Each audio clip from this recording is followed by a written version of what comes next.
Buenas tardes con todas, con todos.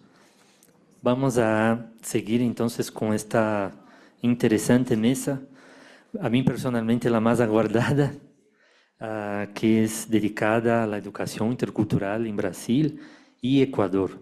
Entonces, en esta ocasión tendremos el honor de contar con la participación de dos profesores aquí de la planta docente de la Universidad Andina Simón Bolívar y una querida profesora de la planta docente de una universidad pública de Brasil, la UFSCar.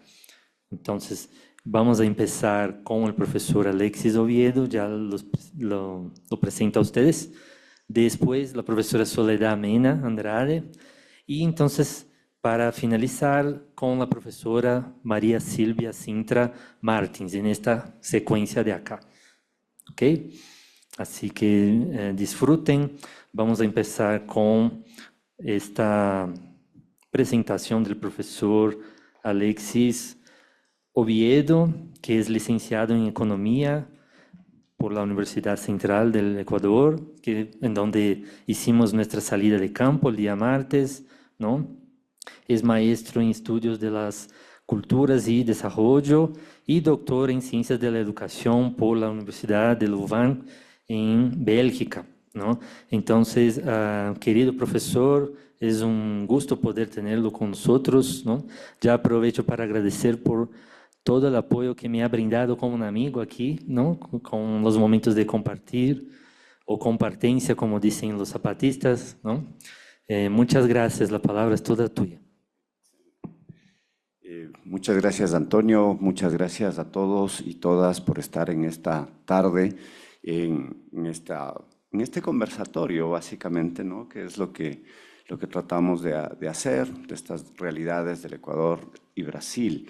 Ustedes pueden ver ya en la pantalla el tema que voy a enfocar es las unidades educativas del milenio y su impacto en la educación rural, que para los ecuatorianos quizás ya saben qué es, pero quizás los brasileros no lo saben. Este es un proceso, un proyecto llevado a cabo por el gobierno progresista de la denominada Revolución Ciudadana, que estuvo en el país del 2007 hasta el 2017. ¿Qué importancia reviste? Es también el tener una mirada de cómo un gobierno que invierte en lo social, que invierte recursos económicos en la educación, puede hacer daño a las comunidades indígenas por una propuesta desarrollista. Ese sería como el primer contexto. Claro, debe anotarse que después de ese gobierno, los tres siguientes que han seguido en estos casi 10 años, el 2027 serían 10 años, pues no han hecho inversión alguna en educación para tener las posibilidades que se tuvieron en esa época. Hay déficit de docentes de manera general, hay escuelas sin equipamiento, es decir, aún con ello han habido retrocesos y aún con ello, pues la inversión que hacía en ese gobierno fue importante.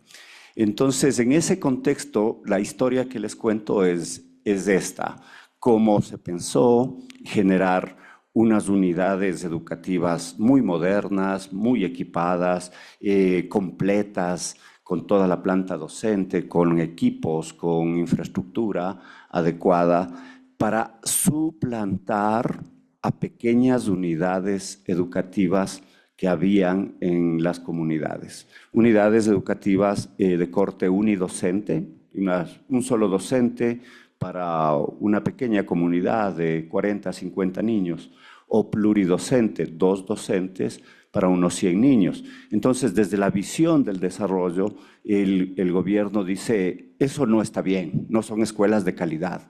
Vamos a hacer un gran plantel central, ubicado geográficamente alrededor de las comunidades, para que vayan los chicos de esas comunidades a este gran plantel. ¿Qué ocurrió? Por favor, las diapositivas. ¿Qué ¿Qué ocurrió entonces con ello? Avanzamos, por favor. Entonces, según el Ministerio de Educación, de las unidades del milenio eran unidades educativas públicas experimentales de alto nivel, con lo que les he dicho, ¿no? Con todo ese equipamiento. Se fundamentaban en conceptos técnicos, pedagógicos y administrativos innovadores, funcionando como referentes de la nueva educación pública del país. ¿Por qué se planteaba una nueva educación pública? Porque en el año 2011 se generó una reforma educativa importante en el Ecuador, que fue la Ley Orgánica de Educación Intercultural, que trastocó las estructuras y las formas de educación del país, entre ellas algo muy importante que fue quitar la autonomía de los pueblos y nacionalidades indígenas en su sistema educativo.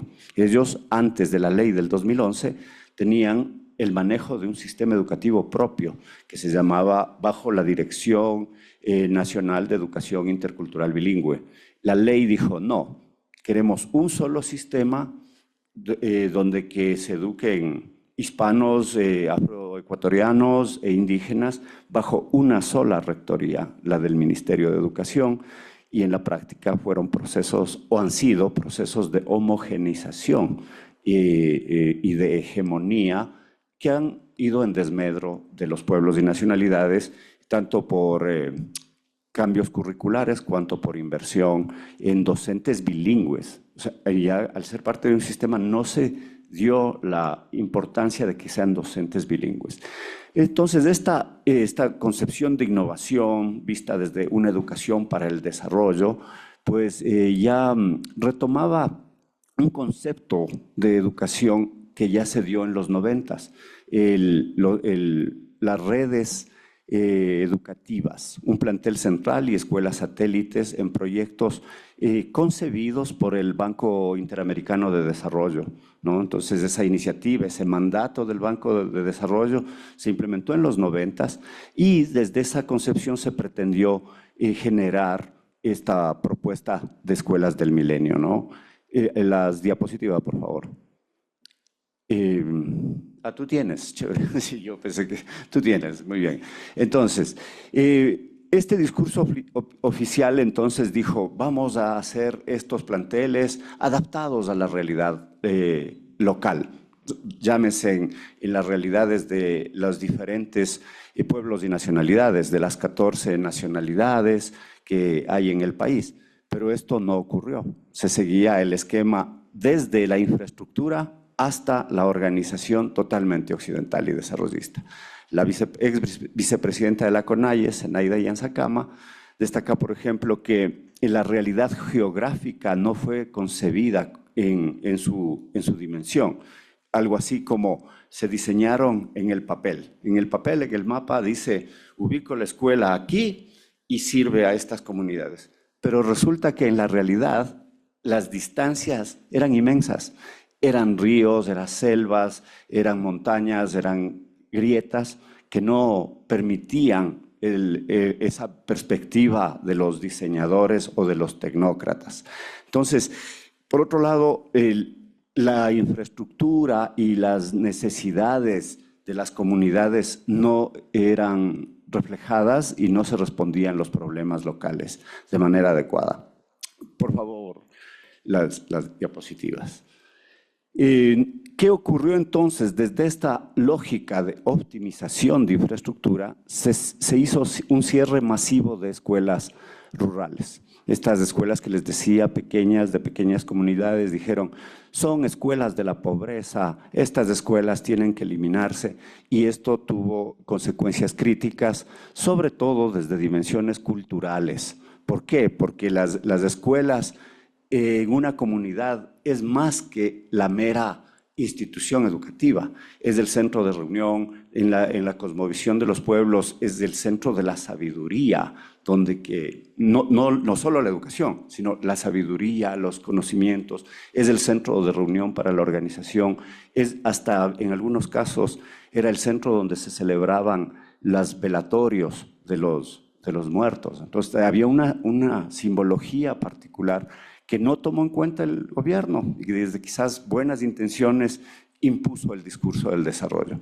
Entonces, al haber este plantel central, se les ofreció también que iban a tener transporte, pero nunca se concretó esta parte. Y entonces el transporte tuvo que asumirlo las familias rurales, indígenas, campesinas, que ya eran pobres per se. Encima tenían que pagar un transporte, o los niños tenían que caminar 1, 2 horas y media desde su comunidad hasta esta escuela, lo cual en muchos casos hizo que los padres consideraran ya no mandar a la escuela a los niños, o por costos o por distancias. Se cree que cerca de 6,000 escuelas fueron cerradas, escuelas comunitarias. Hubo entonces les decía, esta pérdida del centro comunitario como tal, ¿no? Y lo que les decía, esta deserción de niños que abandonaron sus estudios por estos factores. ¿Qué pasó entonces? No solo es lo que les dije que ocurrió con el cierre de escuelas, sino que desde la misma ley se estandarizó la propuesta curricular.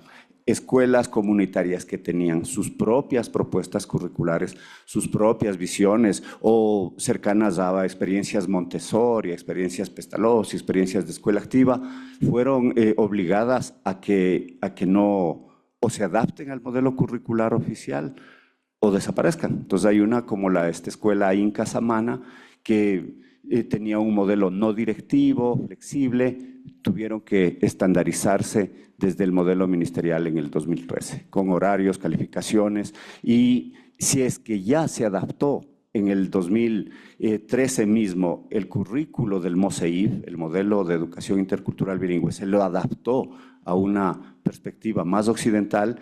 Con esto pues se terminó de consolidar una occidentalización de las escuelas indígenas. ¿Qué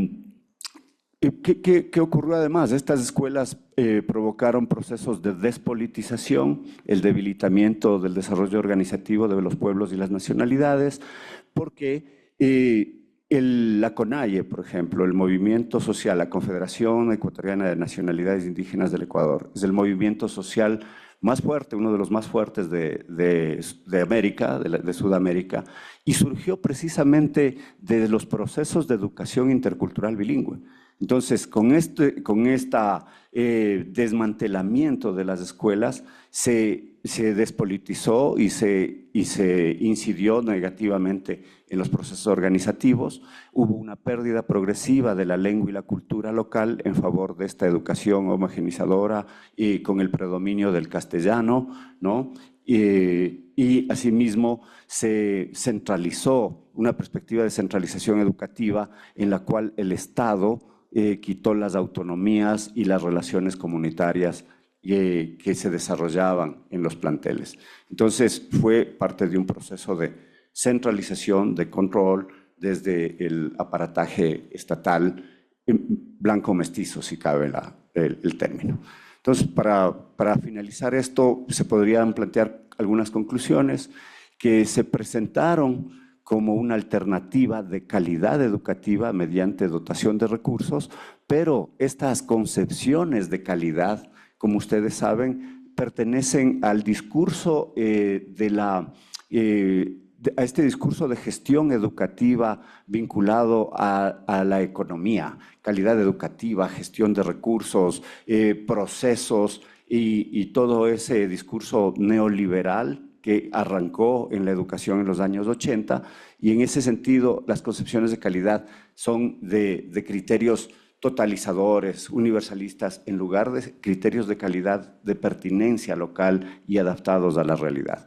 Esto fue por un lado. Por otro lado, esta implementación estratégica desmanteló un modelo comunitario. Algunos actores dicen que fue intencional por cuanto las organizaciones indígenas estaban en franca oposición al gobierno de entonces. Otros dicen que no fue intencional, pero que el proceso al final se llegó a las mismas conclusiones. Se generaron brechas estructurales, convirtiendo la educación a quienes estaban cerca de la escuela del milenio y dejando fuera de la educación a quienes estaban lejos de estas escuelas del milenio, ¿no? Y estos privilegios posteriormente incidieron en amplias deserciones escolares y cuando llegó la pandemia del 2020 aún se acendraó más por las brechas más bien tecnológicas. Y finalmente entonces a este sería como una consolidación de las dimensiones en lo social, el debilitamiento del tejido comunitario, en lo económico, gastos a las familias por los transportes y en lo cultural, la homogenización y la pérdida de la educación intercultural bilingüe en sus sentidos filosóficos, en sus sentidos vinculados a la cosmovisión e incluso en sus sentidos curriculares y de implementación que tenían muy enraizadas las relaciones con la comunidad. Entonces, como diría Luis Montaluisa, un académico y gestor de la educación intercultural bilingüe en el país, dice, la intención del Estado fue apropiarse de la escuela y quitarle a la comunidad, y lo lograron. Entonces, ¿qué puedo dar como colofón después de esto? Después de esto, hubo un intento en el 2018 de reabrir escuelas comunitarias, estas escuelas cerradas, a través del Ministerio de Educación. El ministro Milton Luna empezó ese proceso, pero cuando el gobierno gira totalmente hacia la derecha, comienza votando al ministro Milton Luna y parando el proceso de reapertura de las escuelas. Eso quería compartir con ustedes. Muchas gracias por su atención. Buenas tardes.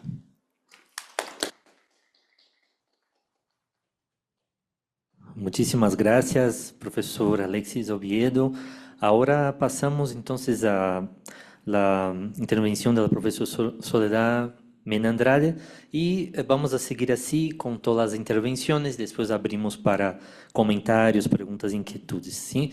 Entonces, aquí les presento muy brevemente a la profesora Soledad. Todos los profesores aquí dispensan presentaciones, como diríamos en portugués, en Brasil, ¿no?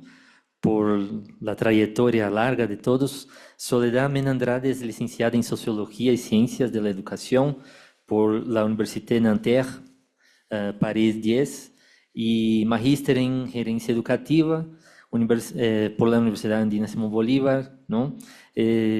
Bueno, ha tenido un largo recorrido con experiencias de lectoescritura, literacidades, ¿no? Alfabetización en varias escuelas del país, de Ecuador, y también destacamos su proyecto de escuelas lectoras, que ha sido muy exitoso, ¿no? Así consideramos. Así que muchísimas gracias, profesora. La palabra es toda suya. Muchísimas gracias, Antonio, y muy buenas tardes con todos ustedes, los colegas brasileños, los colegas ecuatorianos. Muchas gracias. El tema que voy a trabajar ahora va a ser educación, escritura y poder. Un poco más, digamos, lamento no tener una presentación. Realmente se me olvidó hacer unas diapositivas, estuve haciéndoles, pero ya no lo logré. Pero vamos a hacer más como un diálogo, como una conversación. Yo decía que no me considero una especialista en educación intercultural, pero cuando se ejerce la docencia, la práctica misma le obliga a reflexionar sobre la interculturalidad. En mi caso, esta reflexión ha surgido desde la enseñanza de la lengua y particularmente desde la gestión de este proyecto Escuelas Lectoras de la universidad, que me ha permitido conocer, visitar muchas escuelas de diferentes escenarios, escuelas rurales, escuelas urbanas, urbano-marginales, bilingües, llamadas bilingües porque la lengua originaria son escuelas sobre todo indígenas donde la lengua materna es una lengua originaria. Estos recorridos me han enfrentado no solo a diferentes realidades pedagógicas, sino también a preguntas profundas sobre las desigualdades que atraviesan la educación. En conversaciones con los docentes, con frecuencia había una inquietud. Siempre me preguntaban, ¿por qué los niños y niñas pobres o de contextos desfavorecidos y contextos indígenas no tienen el mismo desempeño en lectura y escritura que los niños y las niñas de las escuelas urbanas de élite? Esta preocupación no era solamente en los contextos rurales, sino también en los contextos de escuelas municipales y escuelas públicas de las ciudades, de Quito también. La respuesta casi siempre, casi de manera automática, las mismas profesoras se respondían y decían, ya sé, porque son pobres, porque son indígenas. En estas afirmaciones subyace una idea profundamente problemática, que las dificultades en el aprendizaje se explican a partir de supuestas carencias asociadas a la condición social y cultural de los estudiantes. Bajo esta lógica se instala la idea que si una persona pobre o una persona indígena no lee ni escribe correctamente, se debe a una limitación en sus capacidades intelectuales. Sin embargo, cabe preguntarse si este supuesto resulta sostenible. Más que ofrecer una explicación, estas afirmaciones revelan una mirada deficitaria hacia determinados grupos sociales. Estas afirmaciones culpabilizan a los sujetos en lugar de interrogar las condiciones de enseñanza, así como las competencias y como los conceptos de lectura y escritura que orientan estos procesos educativos. Estas respuestas tienden a naturalizar los resultados como si fueran productos de diferencias inherentes entre grupos sociales, en lugar de reconocer las condiciones estructurales que las producen. Desde una perspectiva crítica, este enfoque no solo simplifica el problema, sino que invisibiliza las relaciones de poder y los criterios de legitimidad que estructuran las prácticas letradas en la escuela. Quisiera traer como ejemplo, esta vez documentado en el Perú, hace algunos años, la revista Correo, una revista peruana limeña, publicó como escándalo cómo una congresista indígena escribía con faltas de ortografía. El titular insinuaba que debía renunciar e ir a segundo grado para aprender a escribir correctamente. Se trataba de una mujer que representaba la región del Cusco, defensora de mujeres de su comunidad y proveniente de una zona rural donde el castellano no se enseñaba como segunda lengua, sino que lo imponían como si fuera lengua materna, sin garantizar procesos reales de aprendizaje. El periodista Aldo Mariátegui, representante de este diario El Correo, la consideró inepta e inútil. Con esta declaración, la valoración negativa de Correo no se limitaba a la forma de escribir de la congresista, sino que extendía a su capacidad de legislar como congresista. Tanto en este caso como en los ejemplos anteriores escolares de la escuela, se cuestionan las capacidades de aprender, de pensar, incluso de legislar, a partir de una idea restringida de lo que significa leer y escribir correctamente. Estos casos muestran cómo la lengua escrita se convierte en una unidad de medida de la capacidad intelectual de las personas y, por lo tanto, se convierte en un mecanismo de exclusión y discriminación.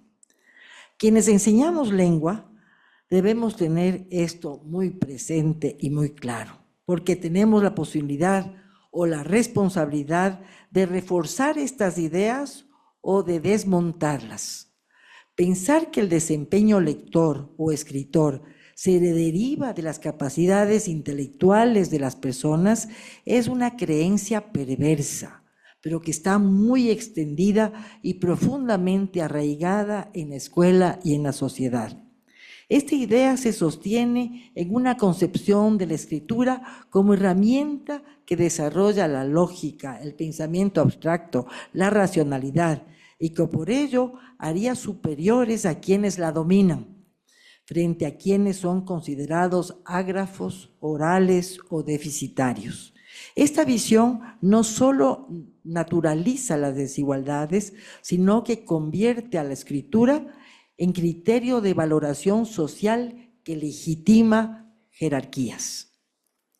Desde una mirada crítica, sabemos que esta concepción responde a lo que Bryant Street llamó el modelo autónomo de alfabetización, la idea de que leer y escribir son habilidades naturales, universales y superiores, desligadas del contexto y de las relaciones de poder. Bajo esta perspectiva, parecería natural que quienes dominan la variedad estándar de la lengua escrita tengan más poder porque son más capaces. Pero esta creencia oculta que esta norma estándar es una construcción social e ideológica, históricamente legitimada por instituciones como la escuela, el Estado o la academia. Los sectores populares no fracasan en la alfabetización porque son pobres e indígenas. Más bien, las condiciones de pobreza y exclusión limitan históricamente el acceso a prácticas letradas legitimadas. O mejor dicho, la escuela no reconoce ni valora las prácticas lectoras de los sectores indígenas ni populares. La exclusión entonces no surge porque ciertas personas no sepan escribir correctamente, sino porque determinadas instituciones reconocen unas prácticas letradas como legítimas y desvalorizan otras. No es la escritura en sí la que excluye, sino las jerarquías que se construyen en torno a ella. Cuando solo una manera de escribir es reconocida como válida, otras formas de producir sentidos vinculadas a lenguas indígenas, sectores populares o trayectorias distintas de escolarización son invisibilizadas o estigmatizadas. Pongo un ejemplo para hacer más clara esta idea. En un barrio hay un tendero que sabe leer. Él lee catálogos de proveedores, guías sobre emprendimiento y pequeños negocios, lee el periódico local para estar al tanto del barrio y de sus clientes, lee libros sobre ventas y atención al cliente. Al voltear la esquina de su tienda, hay un bufete de un abogado que también lee. Él lee la Constitución, el Código Civil, el penal, el laboral, lee sentencias judiciales, contratos, demandas, escritos procesales, etc. Los dos, el tendero y el abogado, saben leer. Pero ¿a quién se le considera lector? Seguramente todos dirán el abogado, porque se lo asocia con títulos, estatus, poder e instituciones. Al tendero muchas veces se lo ve solamente como un comerciante, aunque también lea, calcule, negocie, conozca a la gente, administre y tenga saberes valiosos. Este ejemplo muestra cómo la sociedad legitima ciertas formas de lectura, las del abogado, ligadas a instituciones y poder, e invisibiliza otras, las del tendero. Paul Guy diría que el problema no es saber leer, sino saber si el sujeto participa de un discurso socialmente prestigioso. El abogado pertenece a un discurso dominante, el jurídico, que tiene reconocimiento institucional. El tendero participa en otro discurso menos legitimado. Por otro lado, Bryant Street señalaría que la diferencia no está en quién lee más o mejor, sino en qué se lee. ¿Y qué prácticas de lectura la sociedad considera valiosas? Es decir, no todas las lecturas tienen el mismo prestigio. Algunas son legitimadas, mientras otras pasan desapercibidas o son desvalorizadas. En esta misma línea, Paulo Freire plantearía, me supongo yo, que el problema no es que se valore al abogado, sino que no se reconozca al tendero como sujeto de saber. Es decir, no se trata solo de quién tiene más conocimiento, sino de a quién se le reconoce como alguien que sabe. Entonces, saber leer y escribir no es usar la lengua escrita para resolver problemas cotidianos. Saber leer y escribir es participar en discursos dominantes, considerados naturales y universales, cuando en realidad son formas particulares de poder. Entonces, la exclusión no ocurre solo porque alguien lee o escribe mal, sino porque no domina el discurso de los sectores dominantes, la escuela y la academia, los discursos dominantes legitimados por la escuela y la academia. Entonces, en este contexto de desigualdad surge la gran pregunta: ¿cómo enseñar a leer y a escribir de una manera democrática? Existen distintos enfoques. Uno de ellos se apoya en las ideas de Paul Guy. Desde esta perspectiva, aprender a leer y a escribir no es solo dominar una técnica, sino aprender a participar en los discursos con D mayúscula dominantes, como el académico o el profesional. Ahora bien, si esto es así, enseñar democráticamente no puede limitarse a transmitir la norma. Debe implicar democratizar el acceso a estos discursos, evitando que se conviertan en privilegio de unos pocos. ¿Qué significa esto en la práctica? Significa reconocer que las formas de escritura académica no son naturales ni universales, sino propias de ciertos grupos sociales. Por lo tanto, la escuela debe enseñarlas de manera explícita y detallada, especialmente a quienes no han tenido acceso previo a este capital cultural. Esto implica, por ejemplo, explicar cómo se construye una argumentación, mostrar qué se considera evidencia válida, enseñar cómo se organizan las ideas en un texto académico, trabajar paso a paso los distintos géneros de escritura. En otras palabras, se trata de explicar de manera explícita aquello que normalmente no se enseña. Siempre digo, la escuela no enseña a escribir. Las formas de escribir hay que enseñar a argumentar, a organizar las ideas, a organizarse el texto, o sea, cosas que la escuela no hace, no enseña, que piensa que son obvias. Muchas veces se espera que los estudiantes ya sepan cómo hacer un ensayo, cómo usar las evidencias o cómo adoptar un tono formal, pero esas reglas no se dicen. Una enseñanza democrática, según Paul Guy, consiste en hacer visible estas expectativas y enseñarlas paso a paso.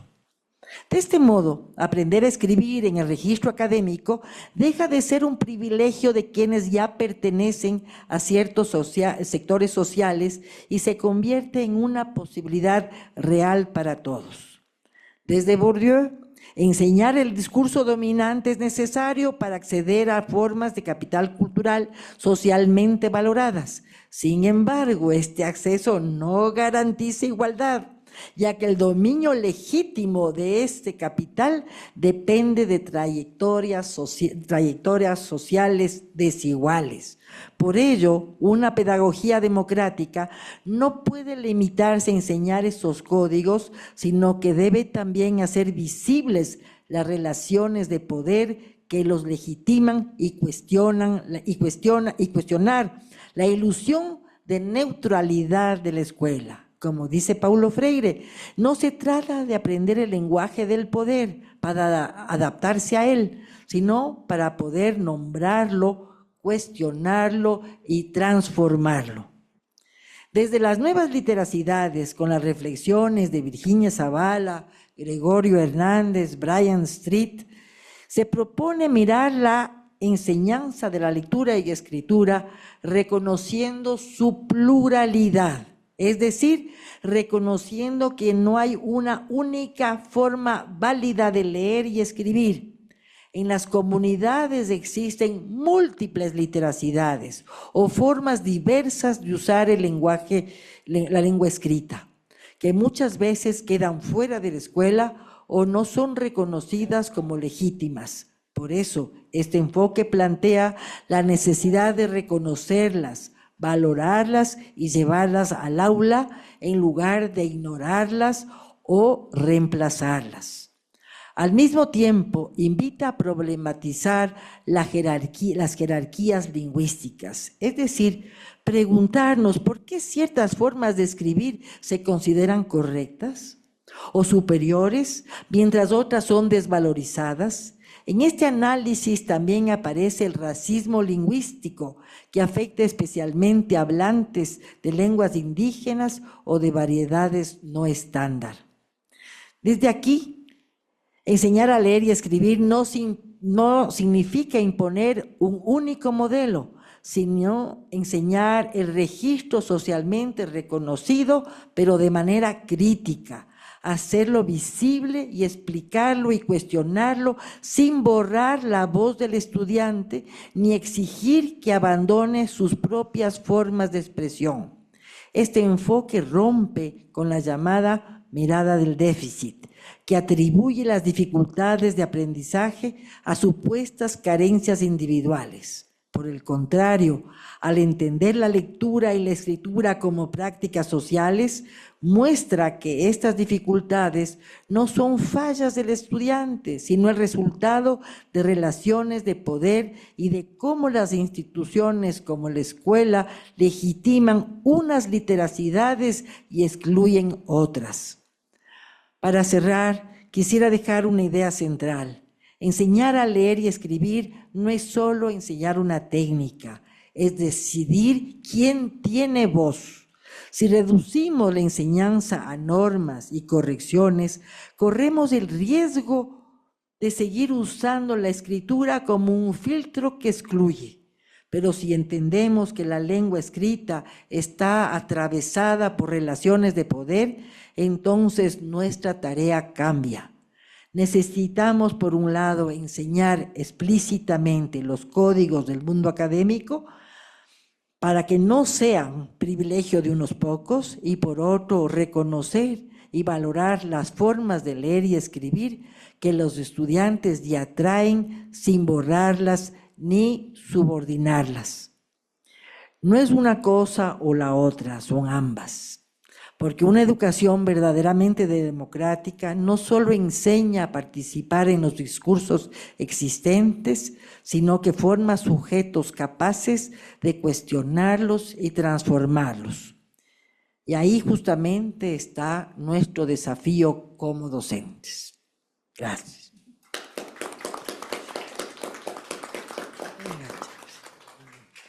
Muchísimas gracias, profesora Soledad. Ahora vamos a seguir con la intervención de la profesora María Silvia Martins, en el acento en español. Es docente senior del Departamento de Letras de la Universidad Federal de San Carlos, en el estado de São Paulo. Sus líneas de investigación son, entre varios otros temas, enseñanza y aprendizaje de lenguas, estudios de la traducción y poética y justamente literacidades y artefactos culturales. Así que, profesora María Silvia, muy bienvenida, la palabra es suya. Primero, Antonio, te agradezco mucho. Te agradezco mucho primero por nuestra amistad, que ya tiene 10 años.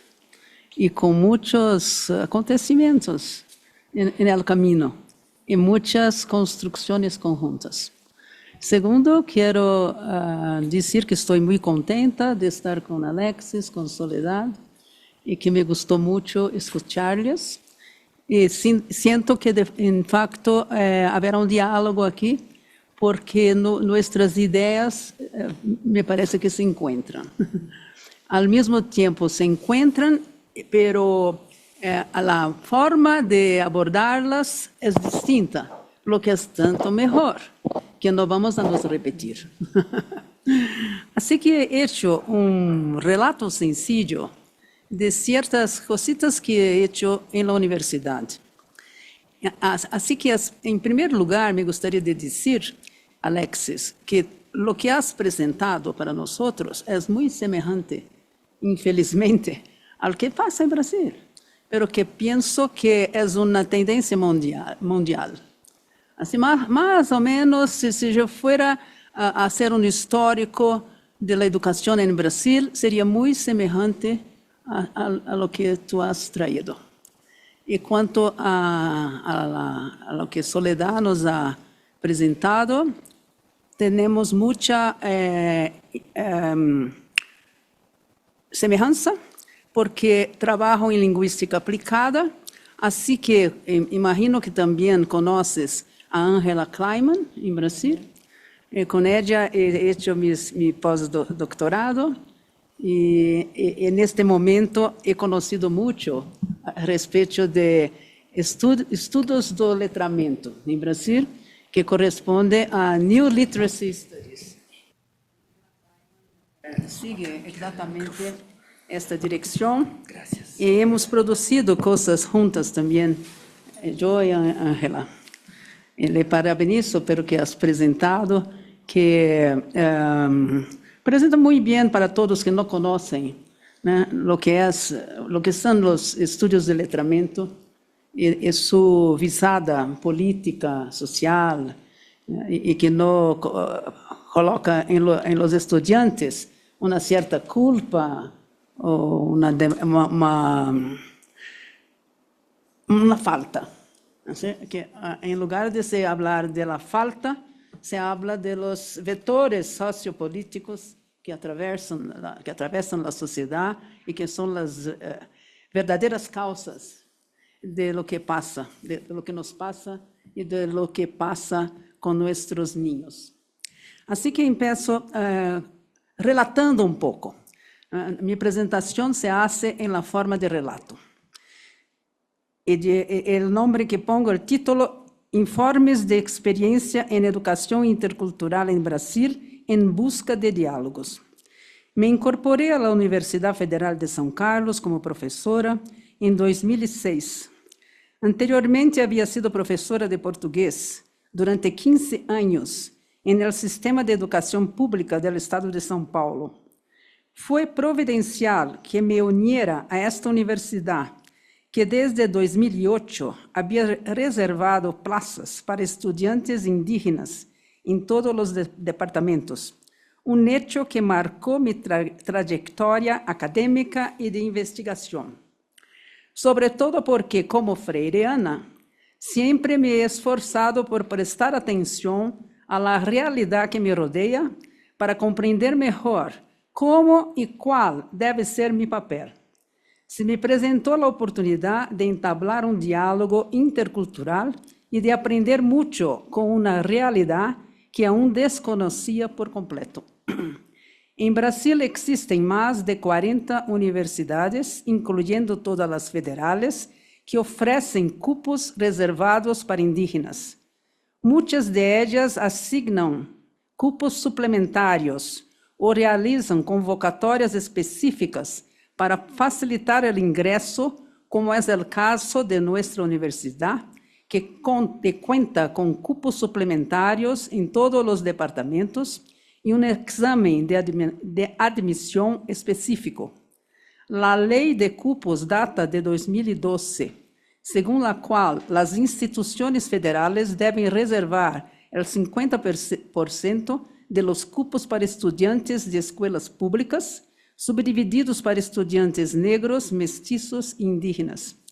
A Universidade Federal Indígena, que tendrá uma administração predominantemente indígena, e uma estrutura multicêntrica com sede em Brasília, se estabeleceu oficialmente em 2025. Foi com a Constituição de 1988, conhecida como a Constituição Cidadana, por ser um hito em la redemocratização de Brasil, que o movimento indígena brasileiro se fortaleceu gradualmente em suas diversas facetas, já seja a política, em la crescente demanda de demarcação de tierras, la cultural, em la lucha de las comunidades por la revitalização de las línguas e culturas indígenas. En el ámbito literario surgiu um movimento conjunto de escritores indígenas, entre los que destaca Eliane Potiguara, educadora e activista considerada a primeira escritora indígena. Seu primeiro livro, A Terra é a Mãe do Índio, La Tierra es la Madre del Índio, se publicou em 1989.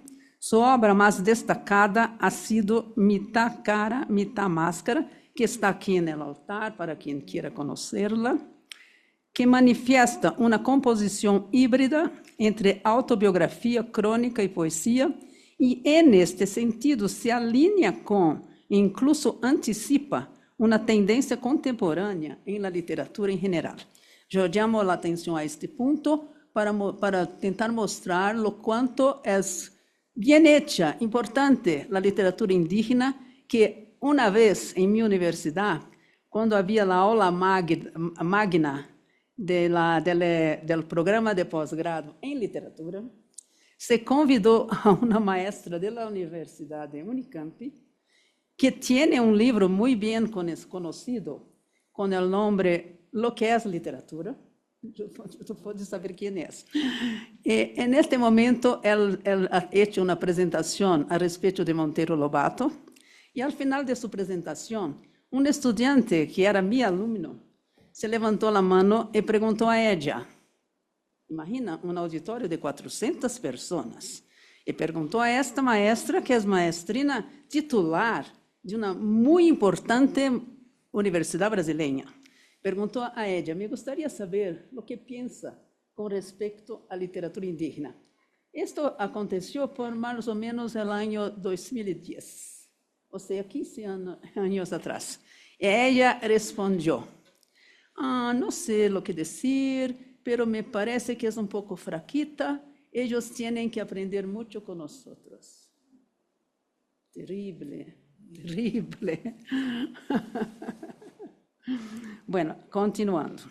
Me refiero a proyectos consecutivos que coordiné con la DL, que es el Departamento de Letras, UFSCar, con el apoyo de FAPESP, una institución de financiación de la investigación del Estado de São Paulo. El primer proyecto, que comenzó en 2010, surgió del inicio de mi diálogo con estudiantes indígenas de pregrado en la Facultad de Letras, donde trabajo. Desde entonces, he mantenido contacto constante con estudiantes y docentes indígenas del Alto Rio Negro, después lo voy a comentar mejor, una región amazónica fronteriza con Colombia y Venezuela, donde conviven 23 grupos étnicos indígenas diferentes. Se trata del municipio de São Gabriel da Cachoeira, donde coordiné una expedición científica en 2010, quando ofereci, junto com o Departamento de Educação Local, o curso de extensão de formação docente, formação em educação escolar, diferenciada e inclusiva. Enquanto ao diálogo intercultural, minha principal referência teórica desde meu trabalho em la educação pública primária e secundária é o professor e pedagogo brasileiro Paulo Freire, autor de livros como La Educação como Prática de la Libertad, de 1965, e Pedagogia del Oprimido, de 1970. E então, empiezo uma pergunta. Como poderia, depois de todo, impartir um curso de formação para docentes indígenas de maneira sencilla e respetuosa, se não fuera através do diálogo de saberes, o diálogo horizontal, em que o docente se posiciona como coordenador do círculo cultural, que para Paulo Freire era círculo de cultura, e não como possuidor do conhecimento? Assim foi também como dialogué com os acadêmicos indígenas da UFSCar em aquele momento inicial, há quase 20 anos, quando sabia muito pouco sobre nossos pueblos indígenas.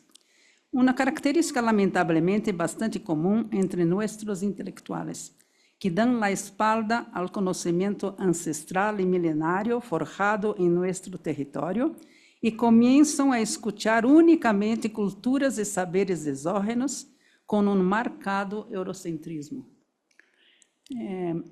Eu he tentado convencer, atrair colegas do departamento, falando da importância de acolher estudantes indígenas para orientá-los e quanto podemos conhecer e aprender com eles.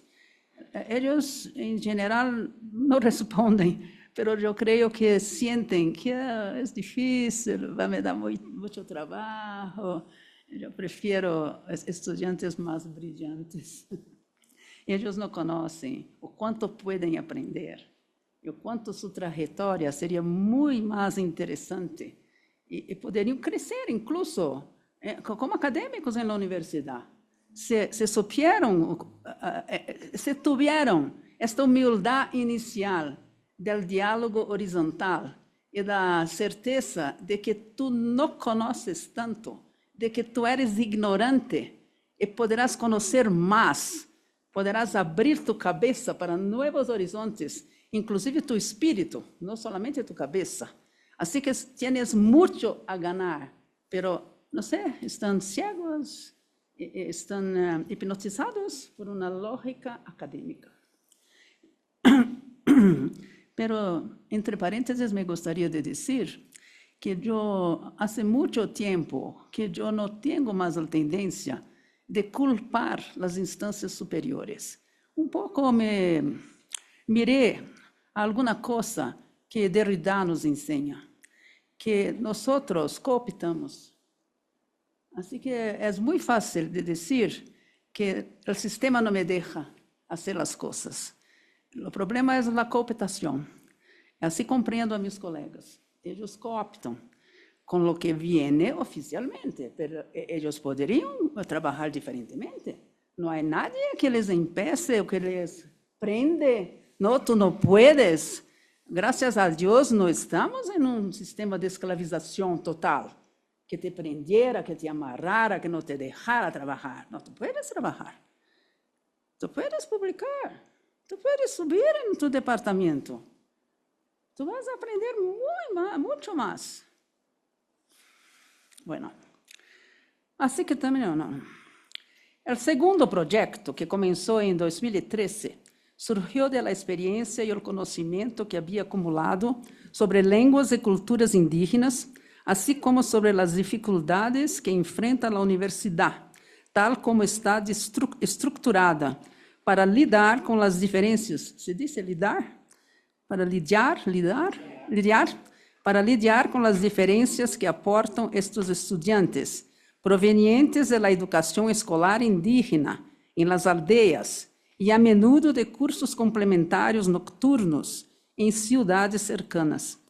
Comecei a compreender a necessidade de produzir materiais didáticos, já seja para uso entre os pueblos indígenas, desarrollados, neste caso, com sua participação, ou para apoiar a labor docente na educação básica brasileira, de modo que pudieram cumprir melhor com a Lei 11.645 de 2008, aún deficientemente implementada, que exige a inclusão da enseñanza de las culturas afro-indígenas em los currículos de todas as escolas brasileiras. En ese entonces se publicaram vários números da revista Letra Indígena, que eu trago aqui pouco e logo puedo mostrar a vos. Eu nunca sei como dizer vos, tu, a ustedes, nunca sei. Se publicaram vários números da revista Letra Indígena, com o objetivo de apoiar a labor docente e a inclusão de temas indígenas em las escolas. Todos estão disponíveis em www. Agora he pedido a Antônio para projetar. Esta é a cara do sítio Letra.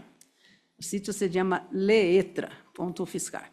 Quiero destacar los volúmenes bilingües em Engatu português, o volume 16 em Engatu Tapajoara, produzido por maestros indígenas de Santarém, Pará, como resultado de um curso de formação dialógica que Antônio era professor, e o volume 17, Escola Carimã, Conta o Embueçá, como registro do processo de escritura de narrações orales por maestros indígenas de Alto Rio Negro, Amazonas. Assim que, este primeiro, que eu vou fazer circular, é muito bonito, com muitas gravuras muito belas. Eu he ido a Santarém porque Antônio me ha dicho que haria um curso de Engatu para os professores. Antônio, tu me disse se é muito tempo. Se é muito tempo, tu me disse se é muito tempo, porque estou me demorando. Ah, certo. Agora hablo de ti. A história de Santarém é interessantíssima. E o professor universitário, que me faz o nome, Florencio, o professor Florencio, que é da antropologia, esta é a UFOPA, Universidade de Oeste de Pará. Ele estava batalhando para que os indígenas pudieran adquirir direito a suas terras. E aí entra Antônio, que vai ensinar em Engatu, porque há vários pueblos indígenas dessa região que já perderam suas línguas. Eles podem adquirir o direito sobre as terras, pero solo se sabem as línguas. É uma exigência oficial. Então, Nhengatu é uma língua general. Antônio poderá explicar melhor. Assim que Antônio foi a ensinar em Engatu a professores de diferentes etnias. Havia mais ou menos 30 professores, e eu fui allá e participei como estudante também, escutando as aulas de Antônio. E, neste tanto, se desejou começar a estruturar um livro, um material didático para o estudo dos professores e para que depois utilizaram em suas classes. Assim que havia as discussões, Antônio intermediava, e em um certo momento eu he dito a eles que seria muito importante a variedade de gêneros discursivos no livro. Vos veréis, ustedes verão, que no livro há de fato variedade, como uma receita culinária, uma canção, uma narrativa. E o livro é bilíngue, Nhengatu português, muito belamente, com muito ilustrado. Sim, assim que eu passo essa primeira revista. Esta outra revista, que grudou aqui. Esta outra revista é simplesmente o resultado de uma pesquisa de uma outra Cissa, que também era amiga de Antônio, e Cissa me procurou. Eu sou, então, a editora-jefe desta revista. E as pessoas me procuram. É uma revista aberta, nesse sentido democrático e acolhedor, que pode acolher textos de diferentes modalidades, de tal maneira que as pessoas não sintam, eu tenho que escrever um texto acadêmico, mas eu não sei como fazer isto, porque é muito ritualística a maneira de se construir um texto acadêmico. E assim que aqui Cissas traz o resultado de uma pesquisa de campo, e há textos narrativos bilíngues aqui também. Vamos passar para este lado. São dois exemplos interessantes das revistas. Aqui também é a contribuição de Antônio.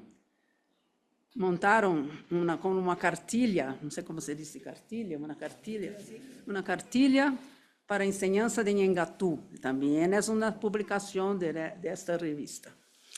Bueno, continuamos. Se tu achas que devo ir mais rápido, eu simplesmente chego ao final. Melhor, vou simplesmente chegar ao final. Entre 2013 e 2015, fui coordenadora da UFSCar, do Pacto Nacional para a Alfabetização a la Edad Cierta. Se diz assim? Alfabetização a la Edad Cierta. E os retos que enfrentei em relação com os primeiros anos de escolarização me levaram a proponer os seguintes 3 projetos financiados por la FAPESP el último de los cuales se completó en marzo de este año. Ahora, para abreviar, yo voy a pasar más para frente, porque aquí yo menciono juegos que son games. Necesito ahora, en la aba lateral, donde está essa. Son 3 juegos, 3 games com temática indígena e com este intuito de la alfabetização e letramento com um tema transversal indígena, de tal maneira que a alfabetização se dê de forma significativa. Não? Agora vou ao final.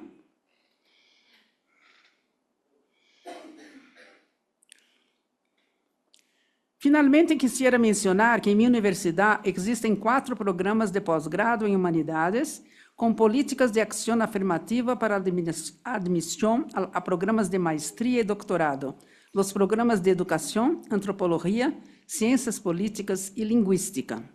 Dado que aqui se aborda o diálogo intercultural e suas implicações, menciono a modo de informe e advertência sobre os obstáculos que apresenta este diálogo, que he observado e he intentado dialogar com o comitê de seleção, que dito comitê está mostrando dificuldades para cumprir com a normativa universitária sobre políticas de ação afirmativa em estudos de pós-grado, a qual, em seu apartado 7.1, estabelece a inclusão de cláusulas em las convocatórias de seleção que abordem as particularidades deste segmento da população. Contrariamente às normas estabelecidas durante os últimos 3 anos, se ha exigido a todos os candidatos, ao momento da inscrição, a apresentação de um currículum vitae, que detalhe suas atividades acadêmicas de los últimos 3 anos, como a participação em congressos, a publicação de artículos, etc. Sin embargo, quienes conhecem e dialogam horizontalmente com os pueblos indígenas e também com a população menos privilegiada, sabem com que frequência suas trajetórias educativas são descontínuas, lo que les dificulta demonstrar sua atividade acadêmica em los 3 anos prévios a sua solicitud de ingresso a um programa de pós-grado. Sem dúvida, isto carece de los elementos fundamentais necessários para estabelecer um diálogo intercultural. Concluyo, por lo tanto, mi análisis en busca del diálogo sobre la educación intercultural en nuestros países, señalando también que Brasil, incluso después de las políticas más recientes para combatir la pobreza, lidera en número de millonarios en América Latina e empata con Rusia como el país más desigual, segundo el Informe Global de Riqueza 2025, del Union Bank of Switzerland. Por mi parte, entiendo que la cuestión del diálogo y la educación intercultural transcende la dimensión racial, aunque inevitablemente se cruza con ella. Esto se debe a que, como sabemos, en sociedades desiguales como la nuestra, marcadas por una fuerte segmentación social, el género, la clase y la raza se articulan de maneira interseccional. As dimensões cultural e intercultural, a su vez, estão profundamente entrelaçadas em estes vectores. Por lo tanto, em mi discurso solo mencioné brevemente a los pueblos indígenas para considerar o diálogo intercultural e seus desafios.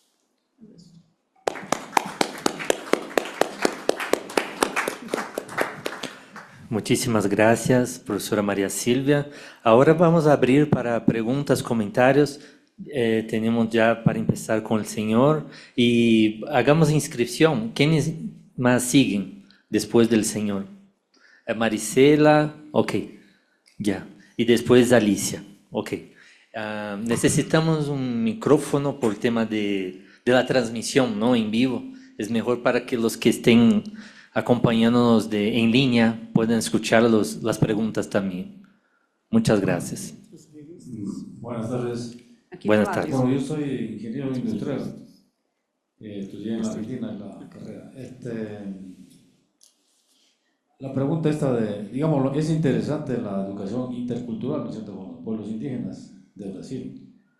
Pero no sé si incluso en estos posgrados que dicen, hay estudios de, digamos, de los productos autóctonos, digamos, de la selva, especialmente, o sea, medicinales, hierbas, qué sé yo, porque incluso parece que en una feria por acá vino una empresa que traía productos cosméticos y decían que eran naturales de Brasil.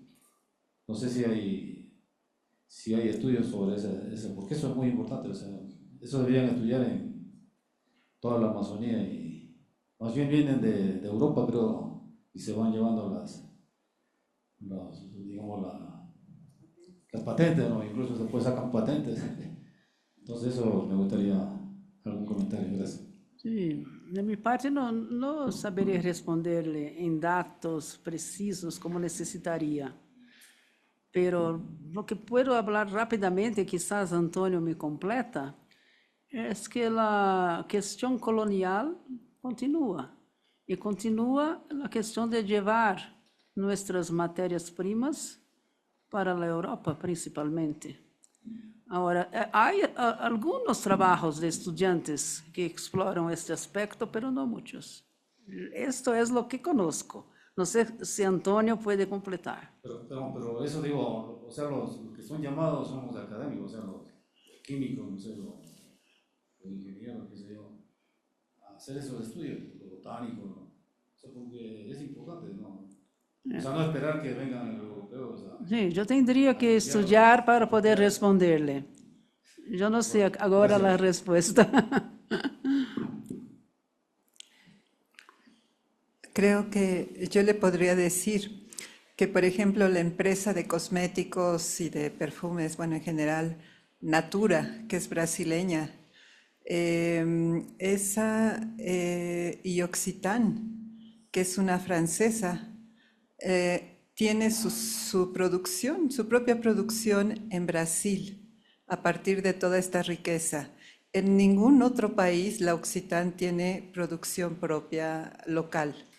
Entonces eso quiere decir que sí hay esa experiencia de usar los productos naturales para internacionalizar un comercio, ¿no? La Natura es más brasileña y Occitan es francesa. Sí, gracias. Sí, ahora me acuerdo de la Natura, la empresa que vino acá con... Pero aparte de cosméticos también debería haber para suplementos alimenticios, o sea, en la parte de alimentos, Sí. ¿no? Complementos, no sé, muy importante, y medicinales también. Sí, eso es importantísimo. Por ejemplo, en México el amaranto es un alimento que tiene una capacidad de eliminar la desnutrición.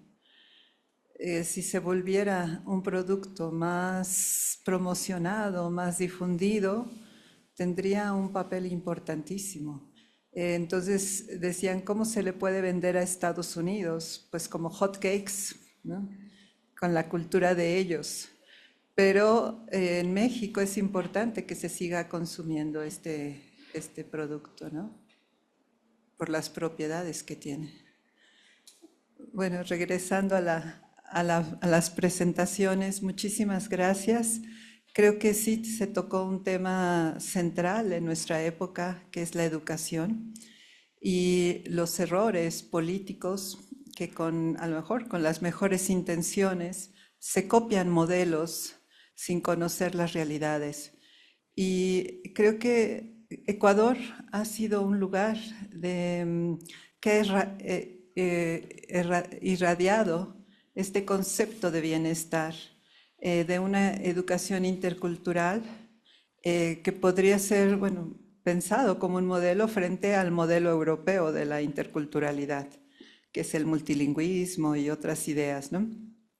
Entonces, este modelo es muy importante porque rescata ese conocimiento, esa forma de socializar en las comunidades originarias y porque al final este conocimiento es la alternativa para sobrevivir en este planeta. Sin embargo, con las políticas de nuestros gobiernos que a veces buscan estar en el ritmo de la globalización, se pierde de vista esta riqueza, pensando que la tecnología es la salida y estar con la inteligencia artificial lo más importante. Es verdad que esta tecnología, si no la seguimos, nos da desventaja en ese modelo, pero ese modelo es parte de un sistema económico que le llaman un sistema de desvivificación, de muerte. Entonces la alternativa está en el otro lado. Si se potencializa, si se valora, si se promueve, si se revitaliza, es realmente el lugar de acción política donde podría estar la alternativa a ese nuevo orden mundial. Lo que ustedes nos han comentado ha sido muy, muy valioso porque nos recuerda, ¿no?, que perdemos de vista como algunos programas que podrían haber sido exitosos, que podrían haber ayudado a apoyar eso que ya existía, se pierden en una visión europea, occidental, en donde el objetivo es otro, ¿no? El objetivo es promover otro tipo de educación.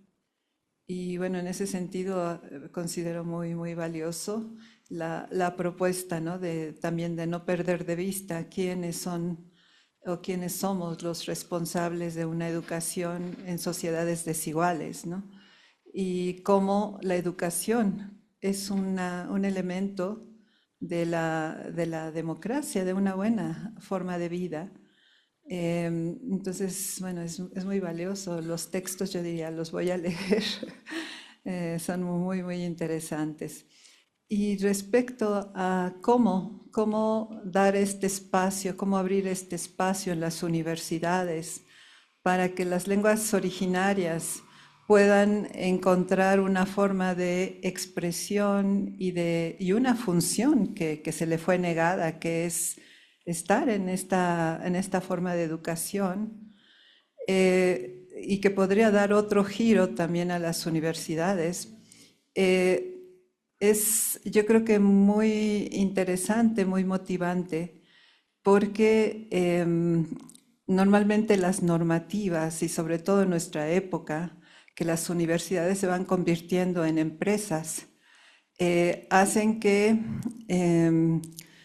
se mida por índices, se mida por perfiles, se desgaste a la gente joven que viene con mucho entusiasmo, con muchos sueños, con construcción de formalidades, de perfiles, y se niegue el acceso a aquellos que quieren hacer algo por comunidades en donde no hablan inglés con el nivel de las certificaciones, y esto los vuelve alguien a quien no se puede incluir por la normativa. Y uno dice, pero se podría hacer una excepción, él habla 2 lenguas, o sea, es bilingüe. Si se está evaluando que conozca, es capaz de leer, entonces, ¿cuál es el problema? Sin embargo, las normativas de las instituciones impiden el ingreso de estas personas y muchos proyectos que tendrían un retorno a la comunidad no se llevan a cabo. Entonces, sí, hay un trabajo de sensibilización hacia las autoridades que es muy importante hacer en los modelos curriculares.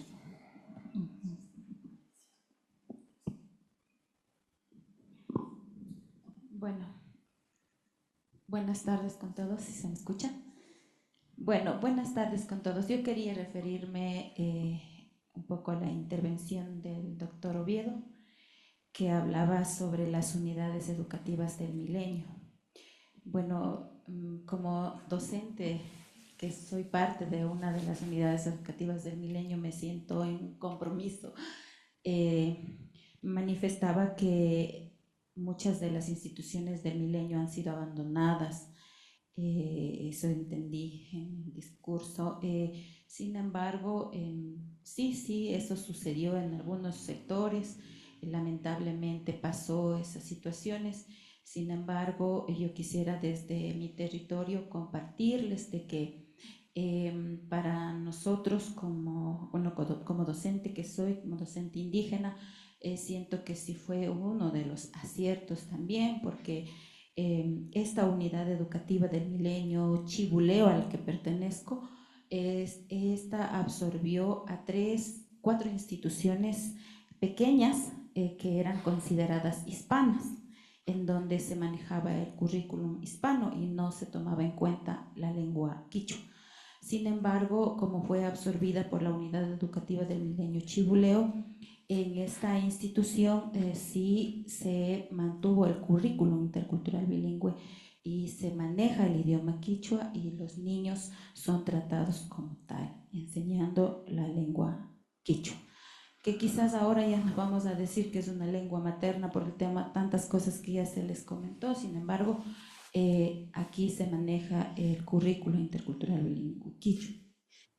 Siento que esta también, la unidad educativa del Milenio, ha sido un acierto porque no ha sido ya los chicos del centro de la ciudad. La unidad educativa Chibuleo está en el centro de la comunidad de Chibuleo San Francisco, donde todos sus alrededores son poblaciones indígenas.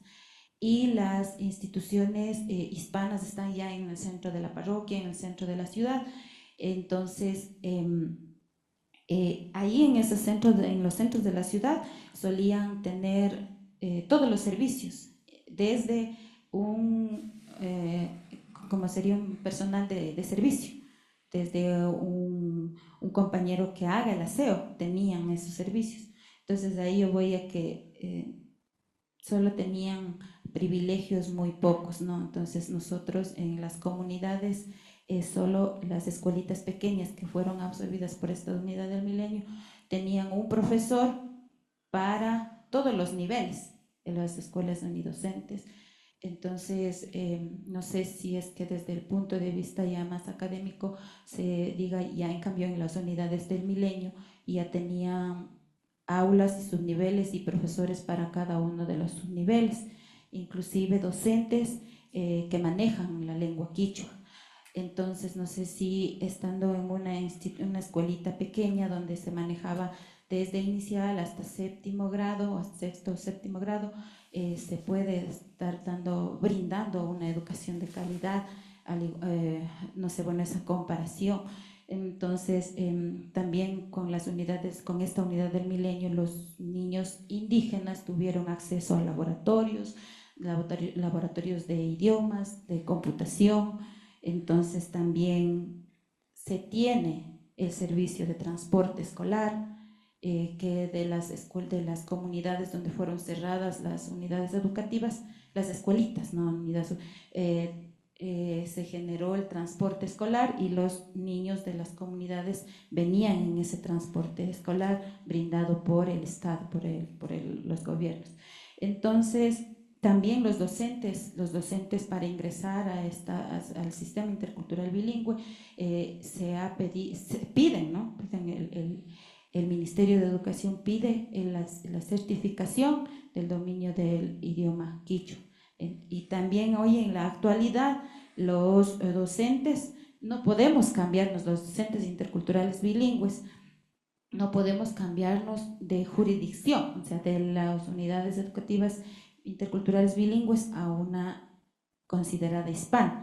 Entonces, eso también han normalizado el sistema, ¿no? Entonces, además, con lo que la compañera Soledad, la doctora Soledad estaba compartiendo también sobre las escuelas lectoras, dentro de la unidad educativa del Milenio se trabaja también las escuelas lectoras en idioma quichua. Tenemos un compañero, el licenciado Manuel Pacari, que maneja, él es el experto de las escuelas lectoras y trabaja también ahora con los textos que sí nos han brindado de alguna otra manera, sí nos han brindado ese apoyo del material para poder trabajar en la lengua quichua con las escuelas lectoras.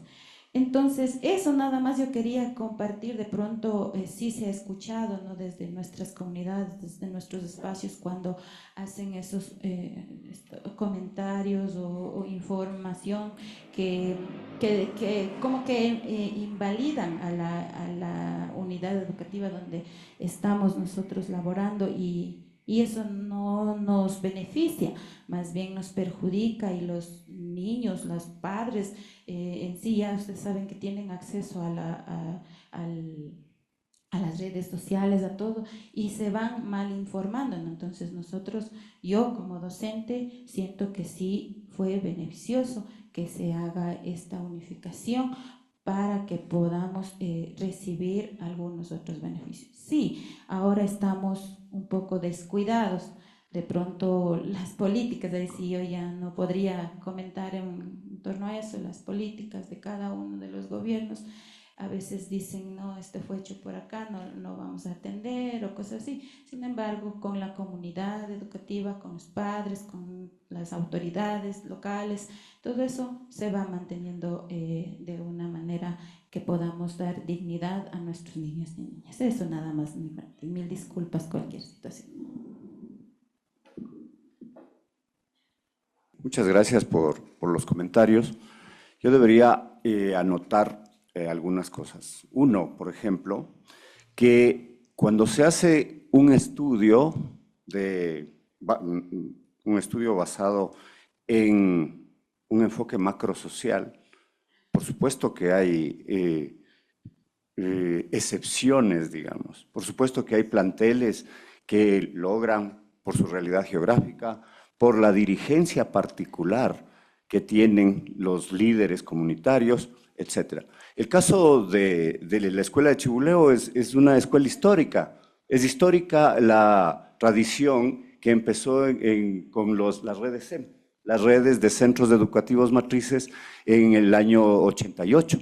Entonces, con Alberto Guapizaca. Él lo conocimos, trabajamos juntos con él. Era un líder, un educador, impulsor. Chibuleo, en general, tiene una tradición educativa de potenciación.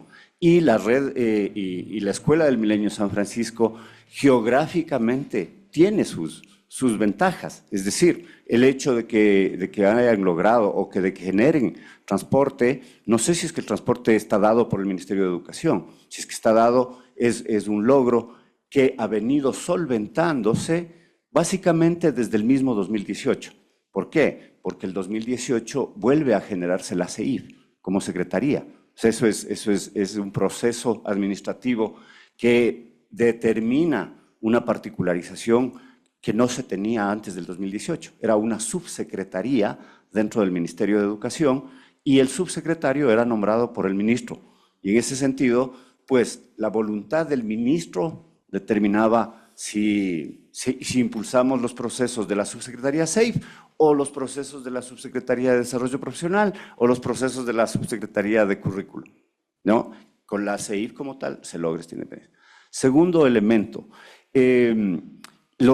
las posibilidades generales, lo dicen varios estudios, las posibilidades generales de otros planteles no fueron así, especialmente en las escuelas del milenio en la región amazónica, porque las escuelas de la Amazonía presentan geográficamente ríos, selva, y ahí es donde que sobre todo decaen. En las comunidades de Esmeraldas también, escuelas del milenio en Esmeraldas, ocurrió lo mismo, en la zona afroecuatoriana norte del país, ocurre lo mismo también, por los problemas geográficos, pero también por el abandono de los gobiernos locales y de la administración central. O sea, digamos que hay una administración central de un Ministerio de Educación que deja de tener la competencia que la tenía antes. Ahora se llama Ministerio de Educación, Cultura, Deportes, Recreación y Educación Superior. O sea, esa concentración va implicando que no se den las capacidades suficientes y que vaya el detrimento de la educación. Yo no me refería en sí al abandono de las escuelas del milenio, me refería al cierre de las escuelas rurales. Hay procesos de abandono. ¿Por qué? Por la misma falta de inversión estatal. El déficit de docentes, el déficit de inversión estatal, volvemos a las dinámicas de que los padres de familia aporten dinero para los arreglos. Entonces, me contenta sobremanera que la escuela de Chibuleo haya tenido estas capacidades, pero lastimosamente no son lo que ocurre con la gran mayoría, especialmente en las amazónicas y en las del Río de Esmeraldas en el norte.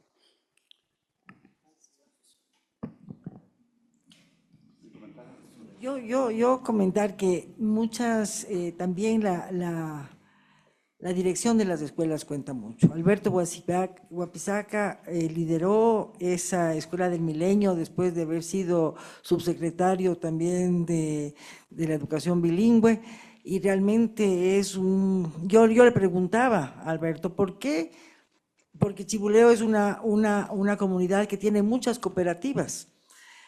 Muchas cooperativas que se ayudan mutuamente, es una comunidad que a partir de las cooperativas se apoyan muchísimo.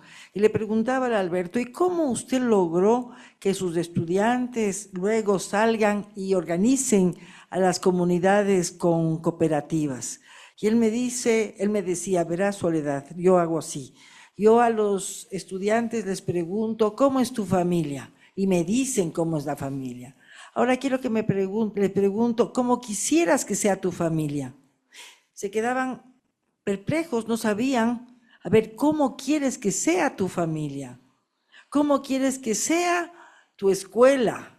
¿Cómo es? Sabemos. Entonces él decía que este diálogo con los estudiantes, de preguntarles cómo quisieran que sea a futuro su escuela, su familia, su barrio, su población, eso me decía, eso fue algo que les impulsó a buscar siempre soluciones a futuro, y por eso se construyen las cooperativas.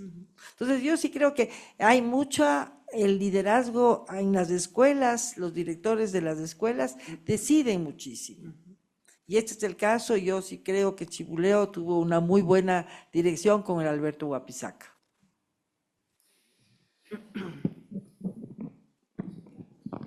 Sí, lo que yo gustaría de hablar, de decir, es exactamente algo como Soledad ha dicho, pero apenas para complementar mi discurso y no parecer que yo decía que no tenemos que exigir nada de las autoridades y que nosotros que tenemos que resolver. No es exactamente esto. Así me gustaría también de decir que mi experiencia previa de 15 años en escuelas públicas me hizo comprender la diferencia entre trabajar en escuelas de educación básica y trabajar en la universidad. Entonces, hasta hoy, por lo menos, en las universidades públicas brasileñas, aún tenemos mucha libertad, mucha autonomía, pero en la educación básica brasileña no es lo que acontece.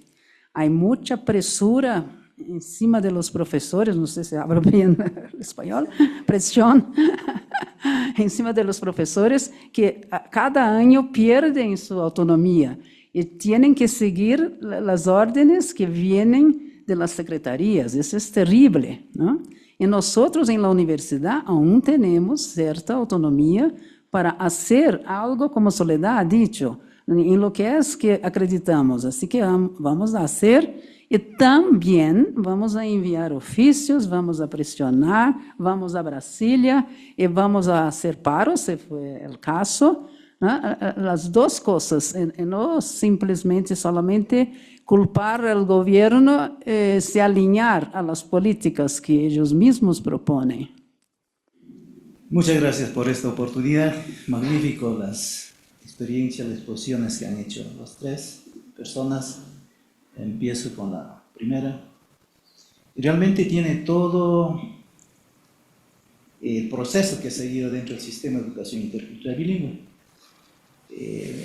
Hablando de la parte estructural, tenemos el currículum nacional, que es el modelo del sistema de educación intercultural bilingüe, y el otro viene el método curricular, donde dice, este currículum se puede adaptar de acuerdo al contexto de la institución educativa.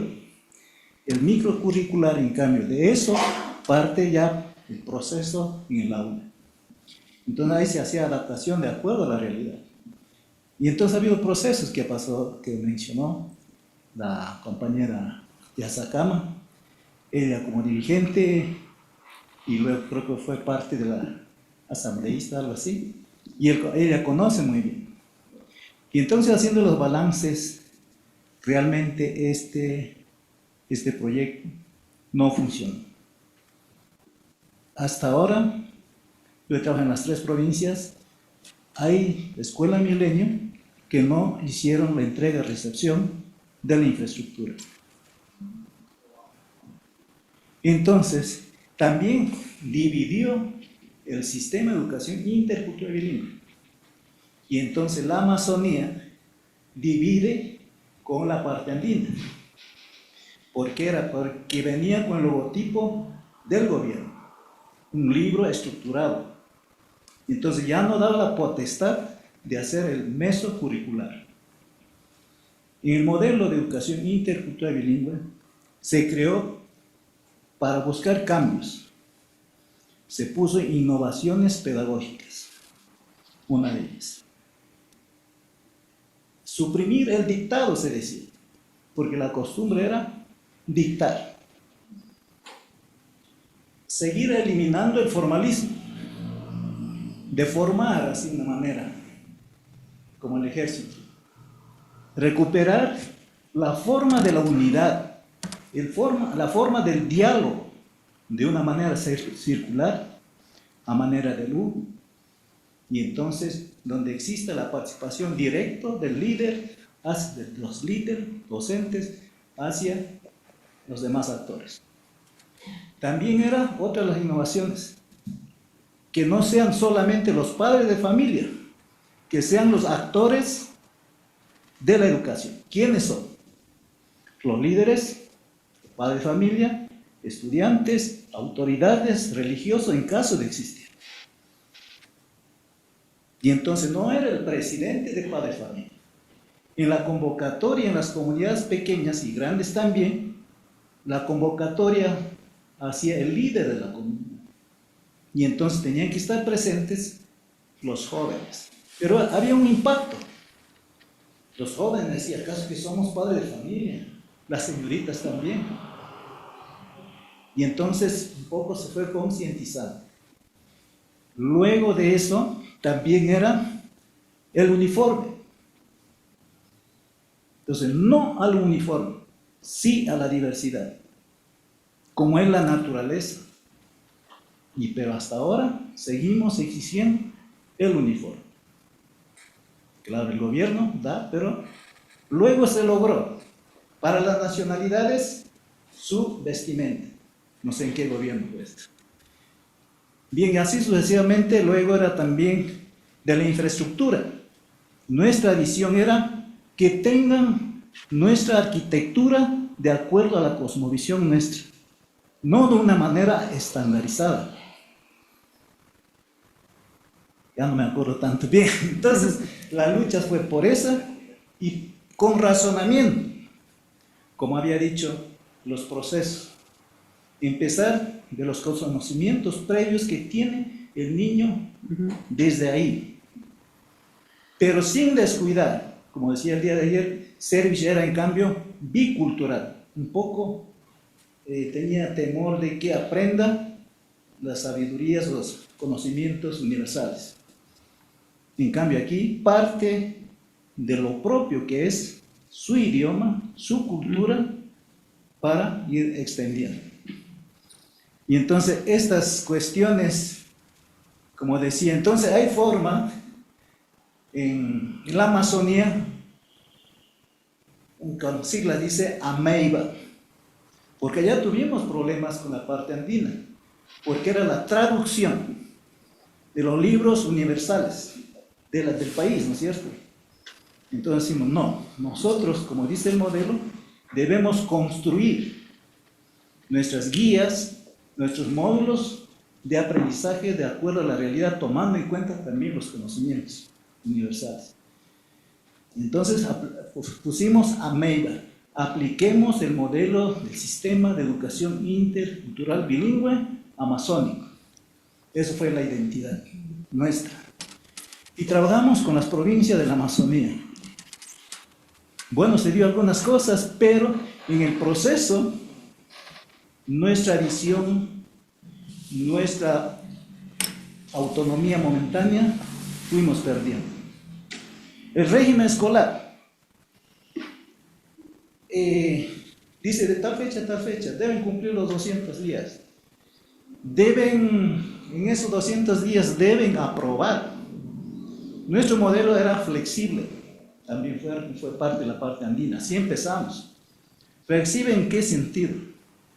Más o menos calculamos que podían aplicar, y bueno, de 200 días nosotros íbamos a trabajar, trabajamos por semestre, por quimestres. 5 meses trabajábamos, 15 días de descanso, los estudiantes continuábamos con el otro ciclo. Y así sucesivamente, que sea un poco cíclico, no que vayan de vacaciones 1 mes, 2 meses, porque eso también había factores que olvidan, ¿no es cierto? Bien, así trabajamos con nuestro modelo, que no sea cuantitativa las evaluaciones, que sea tomado muy en cuenta la aplicación que tiene el niño en la comunidad, en el barrio. Si el niño puede ir a comprar normalmente, regresar y aplicar los conocimientos culturales, toda esa cuestión. Ya, entonces, en el proceso ha ido decayendo los estilos de gobierno, por eso decía que debería ser una educación, un sistema educativo desde educación inicial, porque nosotros tuvimos un proyecto también, Instituto Canelos. Nuestro proyecto era educación, el título, educación infantil, familiar, comunitaria. Y entonces, ¿con qué perfil debía salir el estudiante ya a campo profesional? Podía formar este estudiante, o sea, ya profesional, preparar a los jóvenes enamorados, seguir preparando desde ese momento. Luego de eso, el periodo de enamoramiento, periodo de gestación, luego el periodo de dar a luz, luego así hasta los 5 a 6 años. Era un especialista especialista. Tuvimos 2 promociones, pero no nos aceptaron en esa época, creo que es CONESUB. No nos aprobaron, sino educación inicial comunitaria. No aceptaron poner familiar. Pero luego salió de una manera fragmentada, ¿no es cierto? Lo que hace MIES. Y entonces nuestra idea era que realmente tengamos un verdadero sistema de educación intercultural bilingüe. Empezar desde la familia, llegar a la educación superior. Para no echar culpa. El MIES no enseñaba. Que el Ministerio de Educación, que la educación superior. Entonces, hacer un verdadero sistema de educación, un verdadero sistema de capacitación, seguimiento, la evaluación, planificación de una manera cíclica. De alguna manera, en la planificación, los maestros trabajan con el calendario vivencial, ¿cierto? Entonces, más o menos así, es algo largo para comenzar. Muchas gracias. Gracias también por dar esta oportunidad de compartir con los demás. Muchísimas gracias, Mach. Perdón, yo quisiera comentarles algo, ¿no? Les pido disculpas, es que ya están los profes para la próxima mesa de las 6, entonces yo voy a pedir 1000 disculpas a la profesora Ivana, pero sí podemos seguir hablando después, ¿no? En el cafecito, ya tenemos el coffee break aquí para más tardecito, ¿no? Entonces, bien cerrando. Entonces, aquí para cerrar la mesa, desde el comentario del Machi Aguinda, muchas gracias, y de los comentarios que fueron hechos antes, pasamos la palabra para una ronda final de los panelistas aquí, para que cerremos esta mesa. ¿Okay? Los que quieran hablar, ¿no? María Silvia, sí. Quiero hablar particularmente con Jacob. Jacob. Me gustaría hablar contigo, porque me gustó mucho lo que dijiste. Y apenas para mencionar que también en la universidad, porque en la universidad yo trabajo con estudiantes académicos indígenas, que son los estudiantes indígenas que ingresan a la universidad, pero ingresan con esta cuestión de no haberem sido entrenados para a maneira de escrever em la universidade. Assim que eu penso como tu, que temos que partir de la realidade que eles têm e que valoricem suas narrativas em primeiro lugar, para después llegarmos a la manera de escribir académicamente. Así que iniciamos curso con ellos, primero pidiendo que relaten narrativas mitológicas de sus comunidades, porque también acredito, Soledad, que la escritura está muy relacionada con la afectividad, y con traumas. Así que es necesario vencer estos traumas, seja com os pequeños, seja em la universidad, que todos tenemos com la escritura. Los niños cuando ingresan en la escuela, aquellos niños que provienen de familias iletradas, ellos sufren el trauma del impacto con el currículo de la escuela básica y pueden tener muchos problemas para la adquisición de la escrita por cuestión emotiva y de traumas. Pero también los estudiantes indígenas universitarios, que ingresan en la universidad y sienten la presión de que tienen que escribir académicamente y se sienten alejados. Ellos me contan, muchos me relatan que se sienten aparte de los otros porque sienten vergüenza, no saben escribir de aquella manera, no saben hablar de aquella manera. Así que es importante, en primer lugar, como a Jacob nos ha dicho, valorizar lo que traen de sus comunidades. Primeramente oralmente, después escribiendo aquellos relatos y a los pocos partir para una, como se dice, una reseña, que es un género académico. Él puede aprender a hacer reseñas de sus narrativas míticas para a los pocos llegar a lo que llamamos un artículo, una disertación, etc. Gracias. Sí, lo que dice el profesor es cierto, o sea, es un protocolo que las universidades deben hacer esas propuestas, porque no es un problema de escritura, es un problema del discurso con D, que diría Paul Guy. O sea, no es un problema de saber leer y escribir, es manejar la forma, la estructura de un ensayo. Eso es lo académico, y eso se impone como que debemos saber todo el mundo desde que nacemos, y no se enseña además. Yo solo quisiera subrayar las palabras del compañero de ese MOSEIB original del año 93, que realmente fue una propuesta surgida desde las bases, desde las pocas propuestas curriculares de lo que se llama Dow McDonald, es de un bottom-up approach, es decir, surge de las bases y va hacia arriba. Las mayorías son desde la política educativa imponiendo hacia abajo, ¿no? Esa creación del MOSEIB que unificó diversas prácticas previas de distintos, del servicio, de las escuelas de unidades por año, diversas prácticas, pues lastimosamente en el año 2013, cuando se revisa el MOSEIB, porque decían es demasiado filosófico y poco práctico en las recomendaciones metodológicas de aula.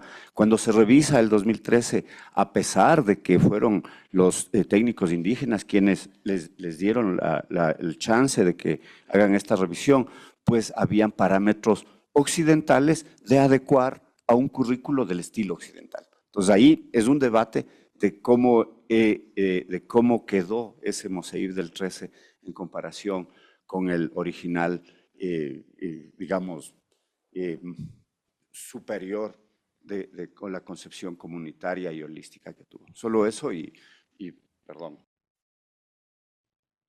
No, más bien agradecerles, ¿no? Tenemos que cerrar desafortunadamente, pero, o sea, cierro con un tema que es importante, la conexión con el programa Lectorados, ¿no?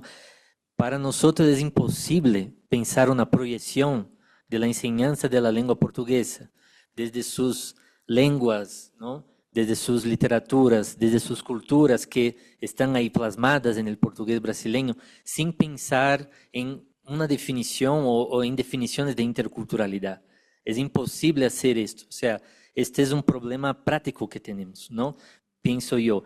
Así que también fue muy grata la experiencia con la profesora Camila Santos y con Marcela de Sotti, ¿no? Que estuvieron conmigo y planteamos un curso de formación docente para profesores de lengua portuguesa como lengua adicional, ¿no? Enfocada en interculturalidad, o sea, interculturalidad para la enseñanza de portugués como lengua adicional. Fue una muy grata experiencia y desde ahí quedamos con esta idea de armar una mesa sobre interculturalidad. Desafortunadamente estas compañeras no han podido venir, ¿no?